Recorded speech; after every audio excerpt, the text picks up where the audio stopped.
अवी ॾिसी रहिया पंहिंजी सुञाणप न्यूज़ ख़बर शामिल कयूं था नौशेरो फिरोज़ मां असांजे ब्यूरो चीफ इंसाफ अली राजपर जी रिपोर्ट मुताबिक़ पूरे मुल्क समेत पटीदन में भी अटे जा अघ आसमान सां ॻलहण लॻा। तफ़सील मूजिब पटीदन में हिक तरफ़ असांजा सियासतदान कामोरा भोतार ऐं शाही सरमाएदार त ॿिए पासे ग़रीब माण्हू अटे वठण लाइ परेशान।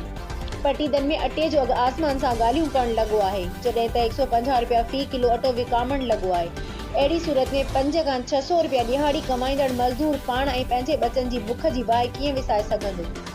चवण ऐं लिखण ऐं ॿुधण आसान आहे, पर जेके अहिड़ी अज़ियतनाक तकलीफ़ुनि खे भोॻे रहिया आहिनि उन्हनि मथां हुकूमत तरफ़ां को बि रिलीफ कोन थो मिले, जंहिं करे ग़रीब तबिको बुखनि बीमारियुनि ऐं ज़हनी पीड़ा सबबि न फ़क़ति जिस्मानी सघ विञाए वेठो आहे, पर ज़हनी तौर पिणु मफ़लूज बणियल आहे। इक़्तिदार जे कुर्सियुनि ते वेठल नाम निहाद हुकुमराननि खे घुर्जे त रियासत में मिलियल आईने हक़नि खे हिकिड़े पासे रखी करे इंसानियत जे ख़ातिर मिस्कीन ते रहम खाई एतिरो कुझु करे ॾियूं जो मिस्कीन माण्हू पेट भरे मानी खाई सघनि।